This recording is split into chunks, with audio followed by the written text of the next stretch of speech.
No demon may pierce my faith. They chanted loudest.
shattered statues of imperial saints.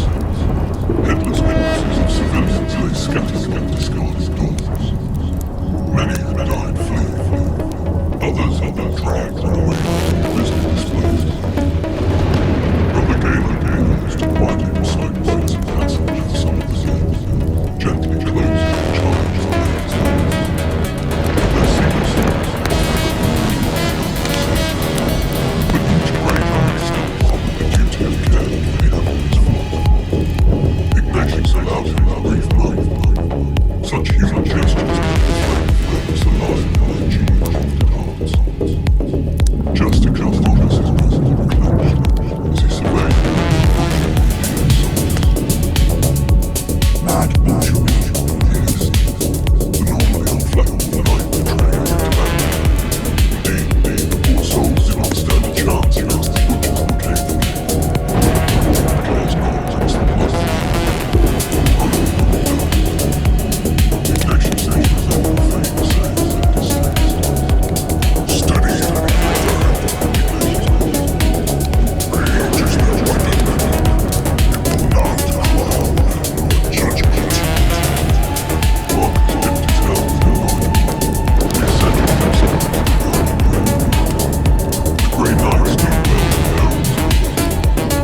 smelled with death, impaling the threshing earth to the earthquake. The demons fought destabilized with an agonized earth, with a final snarl of spite, into discomfort, dissolved into sizzling blood, into earth, vanished back into insignificance. The great race pressed on, undaunted. Their silence crept with the breathings changed. Brother Aeon to no further foes or obstacles, just ignore Marcus sensing the storms from each watch. The very shadows seemed to hold on beneath them. Ignatius felt it.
Kratos reached the battle and fought before cathedral steps with a growing groan, revealing iron teeth. This was the final fight in Ukraine. The corpse gods lapped, here in the flesh. Grey knights, cycles of demon beaters, and a front of his creed. His blood boiled in desperation, when the silver made for blood. Kratos used time to come to face it.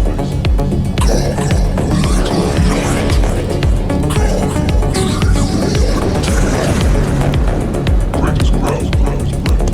He left his face and changed, nicknamed Gorfall. He prevailed on age to act and led down its steps with an earth-shaking charge. Behind him, the Terminator marked heretics taking the hint of 6,000 work. Kratos accordingly to continue the service until the summons was complete. The deep voices bellowed booms, even as one of the flames in the air burned. The blood in the pit was beginning to roll. An unnatural pain began. Ignatius saw the blood flow from Kratos, and the remaining terrifier of EDF soldiers and intelligence pitted against the meticulous massacre of Zerg. Slaughters and murders. Summoning his will, Ignatius extended a broad hand toward the pit. He cried out in breathless silent command.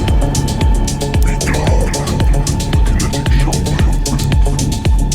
It threw nearby and bloody disrupted the enemy's formation with the terrorists. One of the Terminators snapped, a snarl of pain erupting from him as the mind voice ravaged his senses. The young EDF soldier scrambled away aggressively. Ignatius surged to capture him, but a red shadow intercepted him. Kratos charged into the Grey Knight's path, chain edges howling. Ignatius barely brought up his helmet in time. Axe tips met the blessed blade in a shower of sparks. The sheer power behind Kratos' stride sent Ignatius skidding back a step, armored boots gouging out blood-slick stones. The cornered champion was immense up close, nearly the size of the Terminator himself, and he reeked of hate. Ignatius could feel the hate radiating from him, like heat from a furnace. You face judgment, traitor! Ignatius spat, steadying his wind. Kratos made a harsh, guttural sound.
his arms shut with relentless purpose, each stride belongs and shoulders through his operating burdens.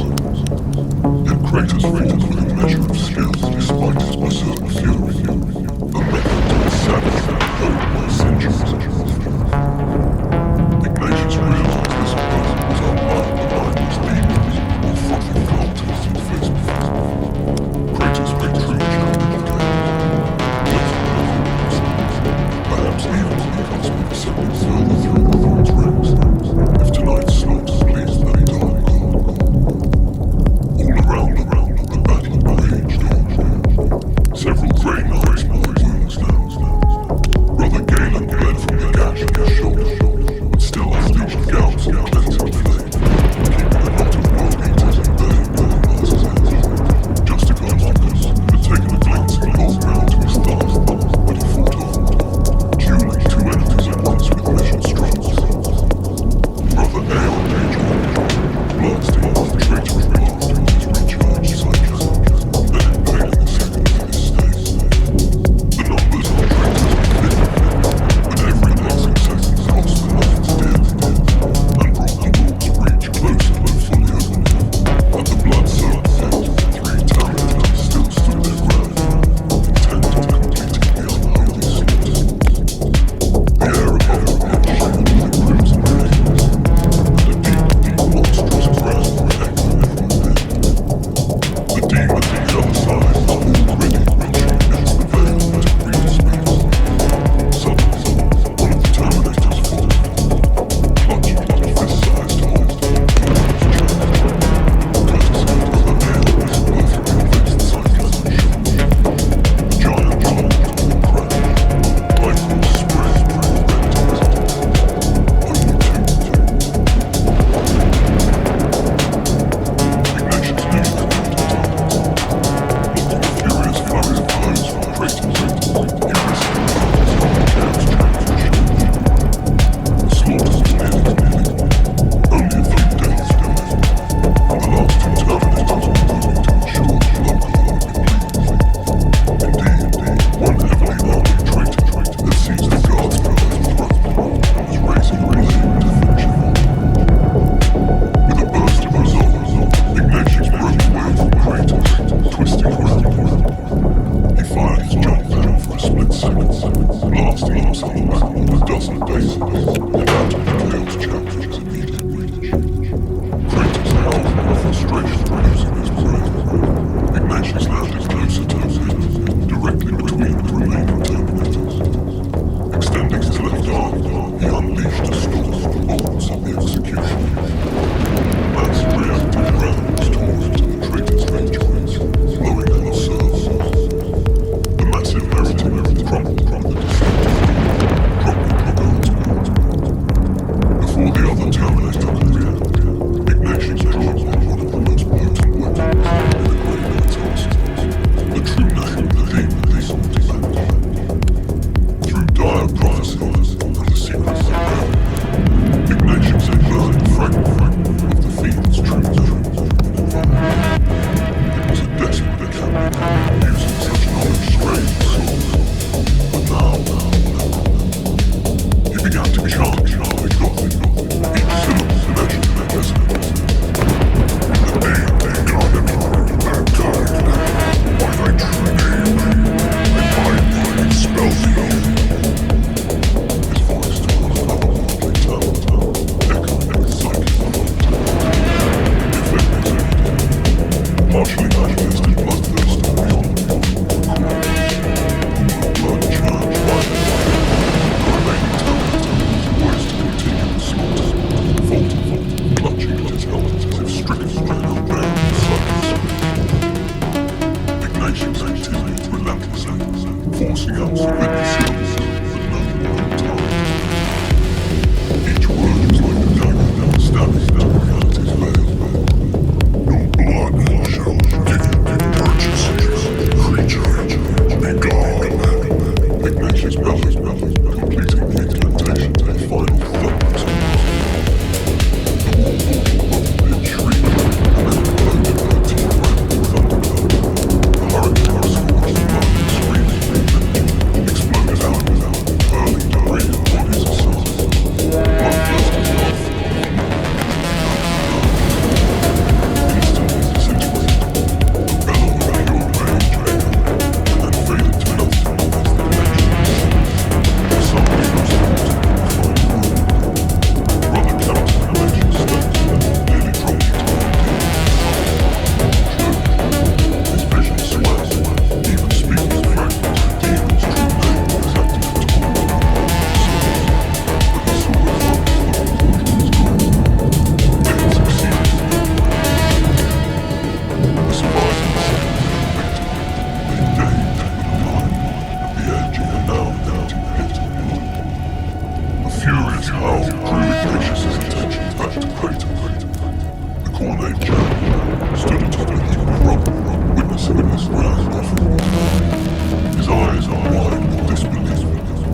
Greatest